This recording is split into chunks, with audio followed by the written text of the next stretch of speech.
Bonjour. Alors aujourd'hui je vais parler d'un sujet délicat et un peu difficile qui est le sujet des suicides. Alors on me demande souvent ce qu'il en est de ces âmes. Est-ce qu'elles sont bloquées, est-ce qu'elles sont errantes, est-ce qu'elles ont accès à la lumière? Alors ce que je vais dire dans cette vidéo, c'est ce que je comprends des choses et c'est mon ressenti. Je ne prétends pas détenir la vérité absolue et il peut y avoir des exceptions à ce que je vais dire. Donc ces âmes déjà pour moi elles ont accès à la lumière ne leur est pas interdite comme on pourrait le croire, elles y ont accès. Après il y a très souvent un blocage pour plusieurs raisons.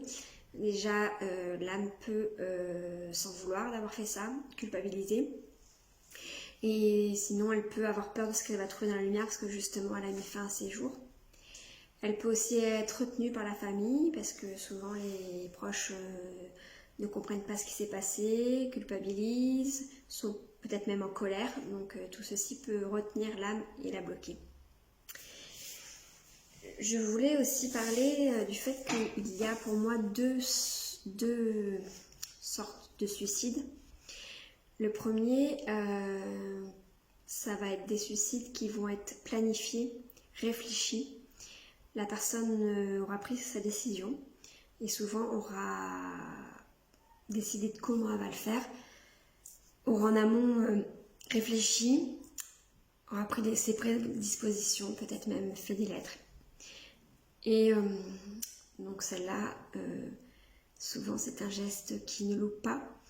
Et donc une fois qu'elles sont quittées leur corps, elles savent ce qui s'est passé, mais elles peuvent être bloquées puisqu'elles ont peur de ce qu'elles vont trouver dans la lumière ou retenues par les proches.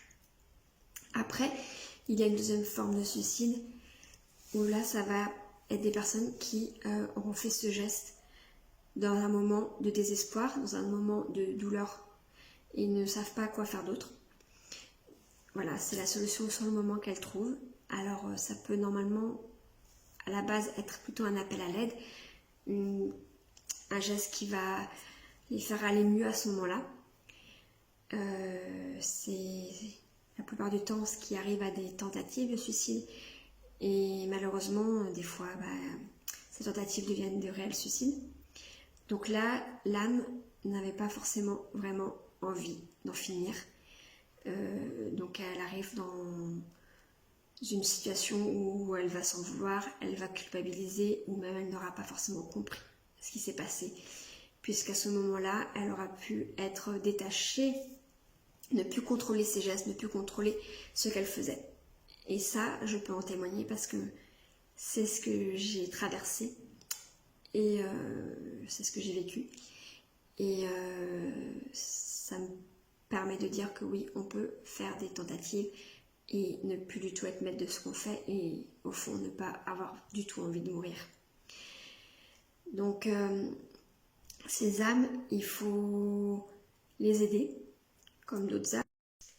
Ça a coupé, alors je continue. Je disais que ces âmes ont besoin d'être accompagnées parce que elles vont d'abord souvent être dans la culpabilité, vraiment, de ce qu'elles ont fait.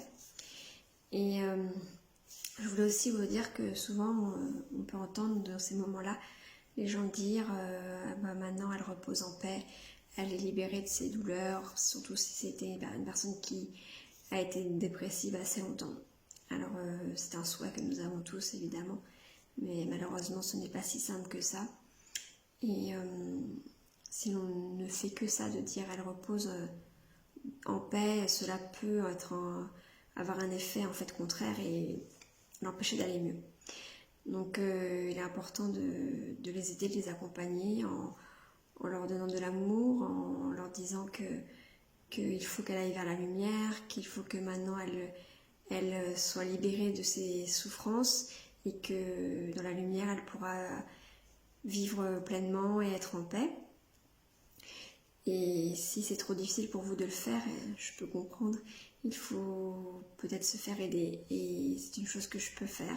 Je peux rentrer en contact avec ces âmes pour leur faire comprendre ce qu'il s'est passé déjà dans un premier temps, pour les accompagner, pour accepter et leur dire que ce qu'elles ressentent est normal, leur laisser du temps, mais aussi les encourager à aller vers la lumière, à faire de ce qui s'est passé quelque chose de meilleur et leur permettre d'avoir une suite, un chemin qui va être dans le positif.